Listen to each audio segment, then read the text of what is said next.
Hi, everyone. I'm Will Maier, and I'm here today with author William Robert Bill Reeves to discuss his new book, The In-House Politician, recently out on Amazon and paperback and Kindle. It's an exciting event to have one's first book published.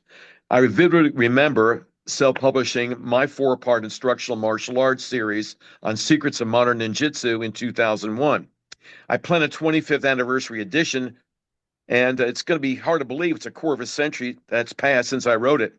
I have a current book out also on Amazon, paperback and Kindle, and it's called Truth Plus Love Equals Peace. That's a short philosophical self improvement work that outlines a systematic method for modifying our behavior through mindfulness exercises toward more desired responses to undesirable situations and events in our lives.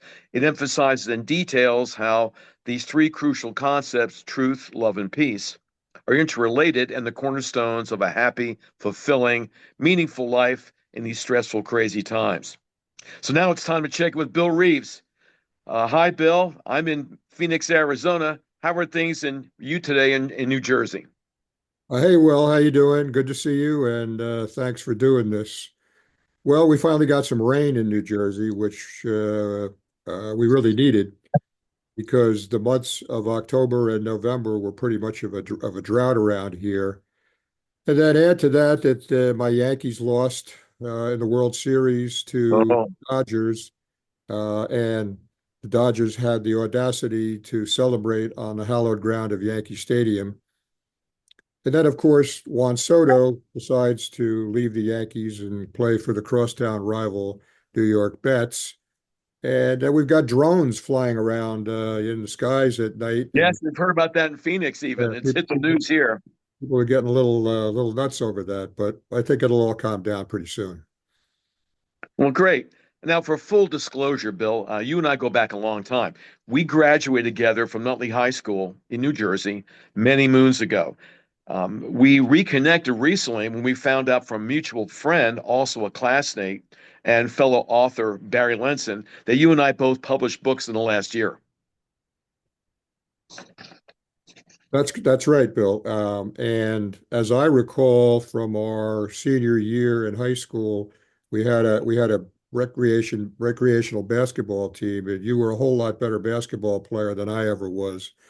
My claim to fame was using my head and neck and shoulders as a battering ram, and I try my best to use that in a funny way in the novel, to add some humor to the novel, where I have the boss of the character that's based on me saying that I must not have been wearing my helmet when I was playing many times. So, Uh, I remember that was quite humorous.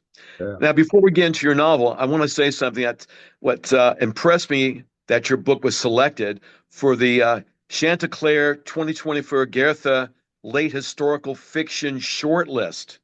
That's leading to the semifinalists in the spring of 2025. Congratulations in advance, Bill, on this. Well, thanks for mentioning that, Will. But you got to understand that it looked to me like that short list was pretty long. So got my fingers crossed, and we'll see what happens in the spring. But thanks for mentioning that. Sure. Now tell us, Bill, what is your novel all about? The title again is The In-House Politician. It's certainly intriguing. Well, it goes back to the late 80s, early 90s. If you'll recall, during that historical period in our history, banks were merging like almost every day. There was a whole craziness in the acquisition and mergers. You'll recall that there were bank branches on almost every corner. Every corner, right? ATMs were just coming into existence. We didn't have cell phones to do our private banking, our personal banking on. So literally, people had to go to their banks to do their banking business all the time. So banks were very important. And then as these mergers were taking place, there was a lot of public criticism, with banks closing branches in low and moderate income areas. And it made for a situation in which Congress finally passed a law in 1977 called the Community Reinvestment Act, which required banks to make their best efforts to make loans to folks living in low and moderate income neighborhoods. Hmm. As you can imagine, banks being risk averse and very conservative, saw this CRA law as the devil's work, and they hated it. And banks were hiring people like myself to come in and make sure that the bank was trying to make its best efforts to do the right thing, to Okay. use that famous phrase. So the novel is really about, as you can imagine, some of the craziness that was going on in the banking business back in those days, with the conflict with making loans in tough neighborhoods, because redlining and mortgage discrimination were a real Mhm. thing that existed back then, and the banks needed to learn how to do the right thing, as I said before. So on top of that, I tried to build some humor into the novel because, it's a pretty dry subject. So I also included an FBI investigation, an affair, two deaths, and some courtroom drama just to spice things up a little bit and make the novel a little bit more entertaining. Well, I found it very entertaining. I am curious, though, Bill, how did you end up in the field of banking? Well, it's funny, Will, I started off as a city planner, but what happened was the mayor of the small city that I was working for would invite me to attend the meetings he was having with the president of the local bank. And I learned two very important lessons from these meetings. The first of which was whenever the mayor wanted to redevelop a site in the city, he needed to go to the bank because that's where the money was.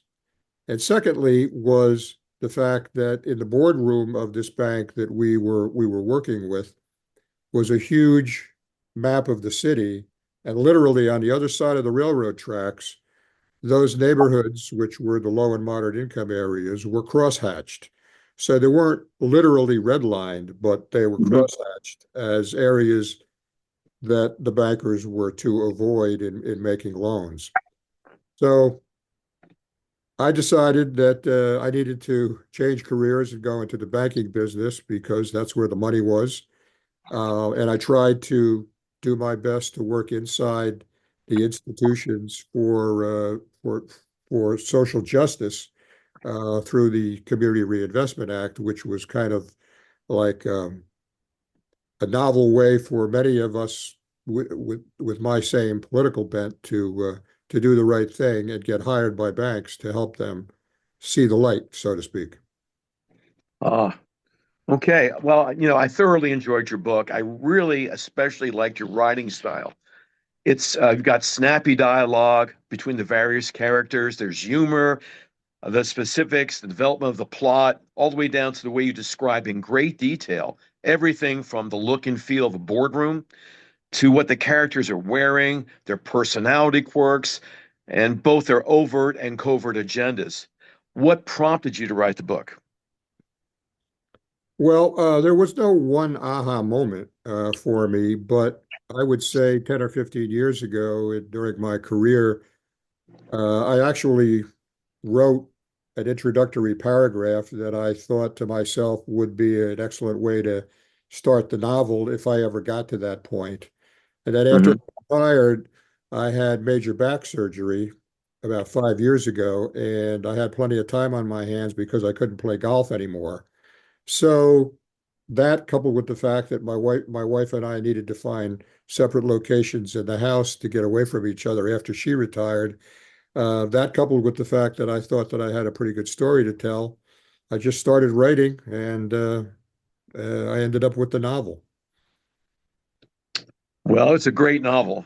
Let me ask you though, why did you decide to write it as a novel rather than a specific tell-all based on your experiences in the banking industry?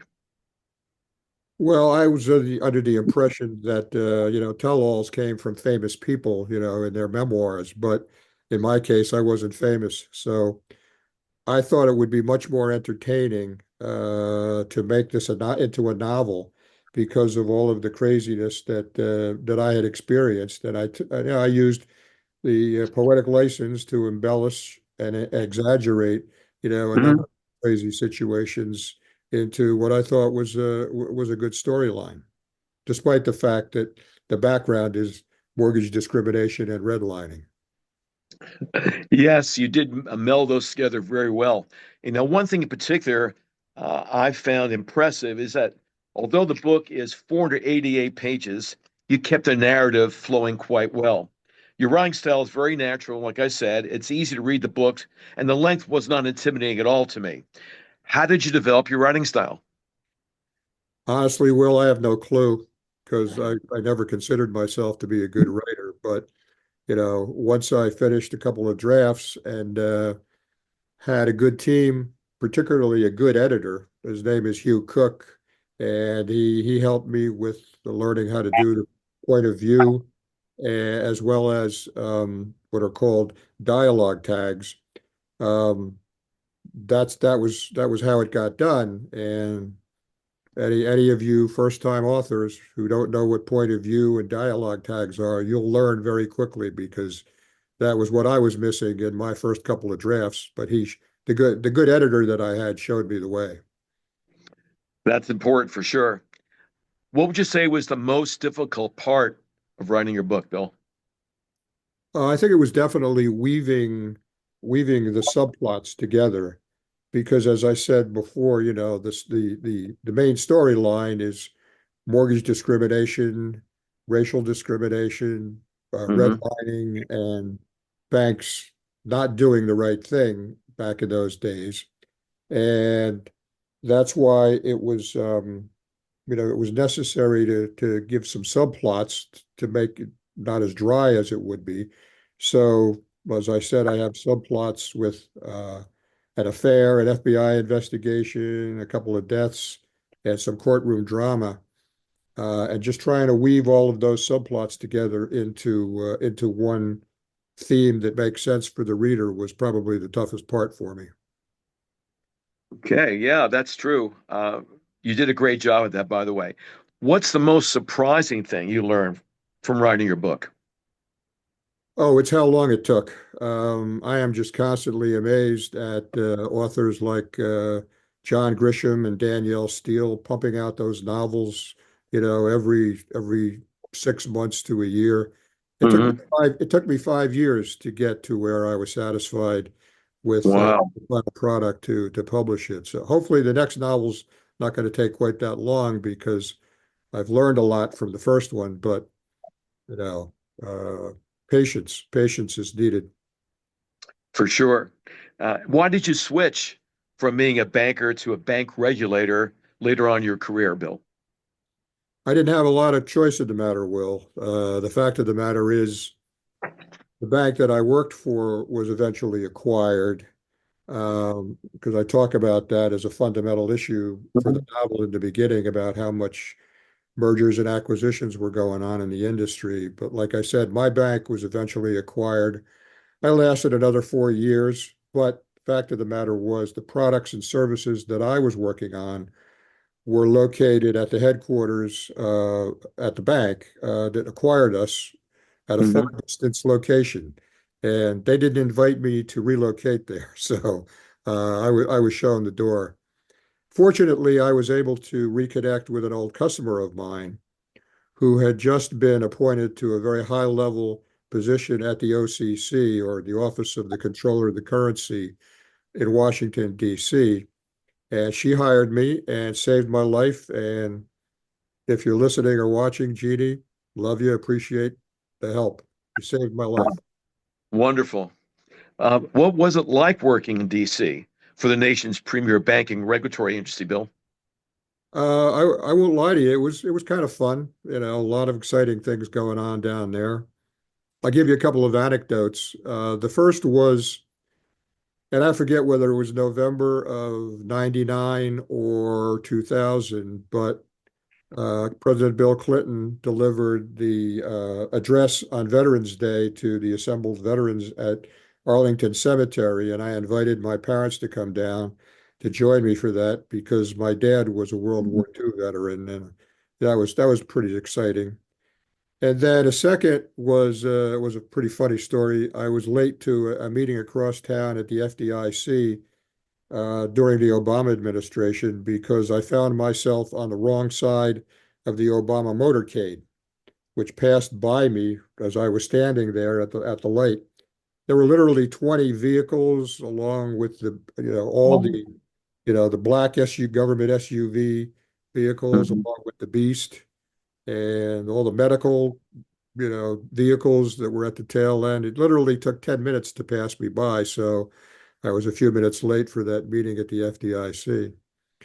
And I sat in on a number of meetings down there with some of the most powerful bankers in the country.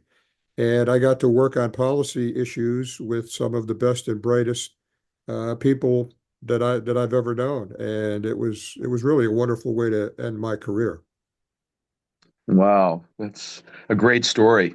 Uh, do you have any lessons or messages you want your readers to get from your book?